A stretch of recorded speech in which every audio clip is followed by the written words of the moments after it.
ពេលដែលនៅកន្លោះកមុំហ្នឹងច្បាស់ជាព្រាត់ប្រាសបើថាមិនស្លាប់ប្តីក៏ស្លាប់ប្រពន្ធតាំងពីមួយម៉ាយភ្លាមគេចង់បានច្រើនណាស់តែនឹកឃើញតែអាណិតកូនគីឡូគេវាមិនដូចឲ្យវាខ្លួនឯងប្រវត្តិទេមកទៅពីប៉ុនទៅប៉ែលោហ្នឹងទៅចេញបើសិនវាចេញដូចចង់បាយកម្មដ្ឋានមិនខ្ញុំប្រាប់គេដល់អូបានហើយបានហើយអ៊ំជឿក្បាលអូនេះជាថាប្រយោជន៍រដ្ឋាភិបាលបានហើយបានអ៊ំជឿក្បាលណាទៅបានហើយទៅមួយទៅមិនជឿក្បាលទាំងងាប់មិនដល់ស្រួលខ្លួនទេទៅបើបានឆ្នាំដូរថ្មិញល្អអញ្ចឹងចាំមើលខ្ញុំទិញយកទៅត្រូវគ្នាហើយនិយាយបីបងប៉ុនចាប់ផងអូចេជៀននៅនឹងតាខ្ញុំគ្រាន់តែដើរនៅក្បាលខ្នុលជះក្លិនឈ្ងុយចេជៀនអូនៅនេះសោះទៅនិយាយបានអូនចាណែអូនៅនេះសោះមកទេមកកញ្ចប់ប្រហែលអ៊ំ2000ណាចាអូននៅទៅកូនអូអ៊ំមើលតែមកនៅហ្នឹងតែមកនៅក្បែរហ្នឹងហើយធ្វើកាយកូនខ្ញុំចង់ភៅហ្នឹងអ៊ំមើលឃ្លាំងគេនឹងក្បែរហ្នឹងដាំបាយឲ្យគេហូបនឹងក្បែរឃ្លាំងយើងហ្នឹងហើយយកកំណត់ណាវិញសោកកណាតខ្ញុំនៅត្រឡប់គិរីវងភ្នំដិននៅលើភ្នំហ្នឹងត្មងណាអ៊ំ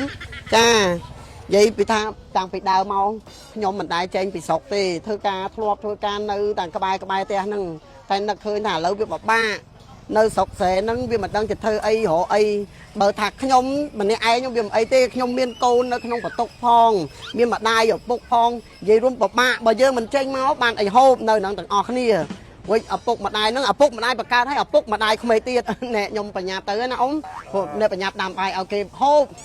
ថ្ងៃក្រោយមកជួយទិញបាយបងប្អូនចាណែអ៊ំអើយនឹកឃើញថាបើសិនជាយើងមិនចេញមករកទេកូនយើងវាបានអីហូបវារៀនផងម្ដាយឪពុកម្ដាយក៏ឈឺណែឪពុកម្ដាយក្មេងផងឪពុកម្ដាយបង្កើតផងរាល់ថ្ងៃហ្នឹងខ្ញុំដើរតួឪពុកផងដើរតួម្ដាយផងវាពិបាកអញ្ចឹងហើយបើយើងមិនខំប្រឹងរកទៅកូនយើងកុំឲ្យវាខ្លៅដូចយើងពិបាកទៅសុខចិត្តថាយើងពិបាកខ្លួនយើងម្ដាយនឹងពិបាកចុះឲ្យតែកូនវាសនុកវាបានរៀនបានសូត្រណាបងវាអញ្ចឹងចេះចឹងឡយចាខ្ញុំទៅហើយណាបងណាបើគុំតែប្តីខ្ញុំស្លាប់ខ្ញុំមិនចេញមកធ្វើការឆ្ងាយស្រុកទេខ្ញុំប្រាប់ប្តីខ្ញុំការនៅរស់មិនឲ្យខ្ញុំពិបាកអីសំបីតែបន្តិចនឹកឃើញរឿងប្តីនឹកឃើញដែរវាដូចថាពេលដែលនៅកន្លោះកមុំហ្នឹង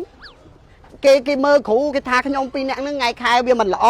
បើសិនជាបានកូន3កូន4ទៅច្បាស់ជាព្រាត់ប្រាសបើថាមិនស្លាប់ប្តីក៏ស្លាប់ប្រពន្ធតែនឹកឃើញពួកខ្ញុំអត់ជឿទេ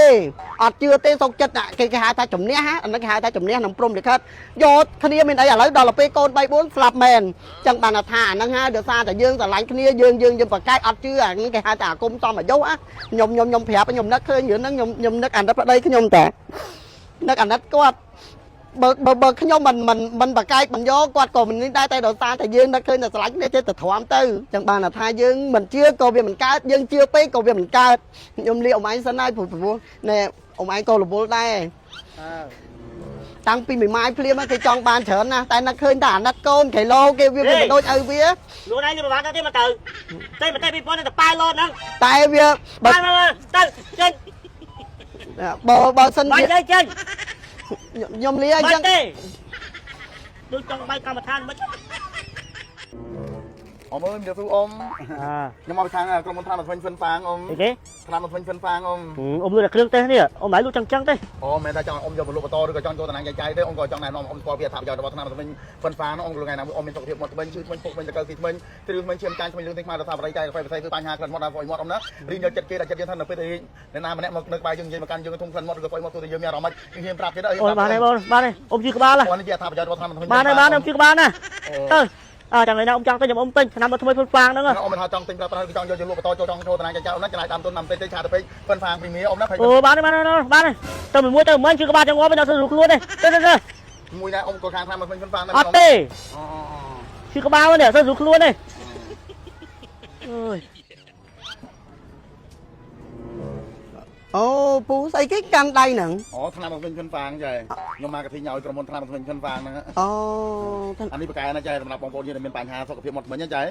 ថ្មីពុកថ្មីតកៅទីថ្មីទ្រឹស្ថ្មីឈាមចាញ់ថ្មីលឿនថ្មីដល់សារបរិយាកាសផ្សេងគឺបញ្ហាក្លិនមាត់ដល់ស្អុយមាត់ឌីយកចិត្តគេដាក់ចិត្តយើងថានៅពេលដែលគេនិយាយមកកាន់យើងធំក្លិនមាត់ឬក៏ស្អុយមាត់គឺយើងមានអារម្មណ៍មិនចាណាយើងហ៊ានប្រាប់គេដល់ហ៊ានទេព្រោះខ្លាចគេអន់ចឹងខ្លាចគេខ្មាស់យើងចាអូត្រូវហើយកូនខ្ញុំកំពុងអាឈឺថ្មីនិយាយពីថាថ្មីវាឈូឡើងកន្លះខែឈឺមិនបាត់ទេមិនថាកូននេះសូម្បីតែខ្ញុំឈឺថ្មីពេលដែលគ្រាន់តែធ្លាក់ ចោលហ្មងថ្ងៃនោះខ្លោចខ្ញុំជូខ្ទោកពីថ្មីនឹងរហូតធ្លាដល់ក្បាលធ្លាមកដល់ជើងខ្ញុំតាហូបស្អីតែសំបីអាតកកយើងហូបហ្នឹងវាស្រាវអស់សំបីតារបស់ស្ងាញ់ម៉ែខ្ញុំគាត់ស្ងោមន់អាស្រែហ្នឹងអាចិត្តនឹងចង់ហូបណាតែគាត់តែខំពប់អូយតែខ្ទោកពីធ្លាដល់ក្បាលហ្នឹងថាឲ្យគេទៅដកហ្នឹងវាគេថាដកហ្នឹងក៏វាពិបាកទៀតវាមិនអាចដកមិនស្រួលអាចប៉ះពាល់ដល់ភ្នែកវាធ្វើឲ្យយើងមានបញ្ហាសព អូ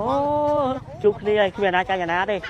ពូថ្មីសំខាន់ណាស់បើថាឈឺវិញដេកអត់លក់ទេបើដេកលក់តែផ្លែហ្នឹងងើបឡើងឈឺទៀតឈឺផ្ដាំចាស់គេថាឈឺអីគ្រាន់បានអាចឈឺថ្មីហ្នឹងគ្រាន់បានទេខ្ញុំដឹកឃើញហើយតាំងពីក្មេងមករហូតដល់ប៉ុណ្ណឹងខ្ញុំឈឺ4 5ដងខ្ញុំឈឺម្ដងថាអូធុកចិត្តឲ្យងាប់ឯងប្រសើរជាងរស់អាឈឺថ្មីហ្នឹងឈឺបបាក់វេទនាជាងគេយកចាក់យើង10 20ក៏បាត់ទៀតខ្ញុំប្រាប់ទៅបើបានឆ្នាំដល់ថ្មីល្អចឹងចាំមើលខ្ញុំទិញយកទៅ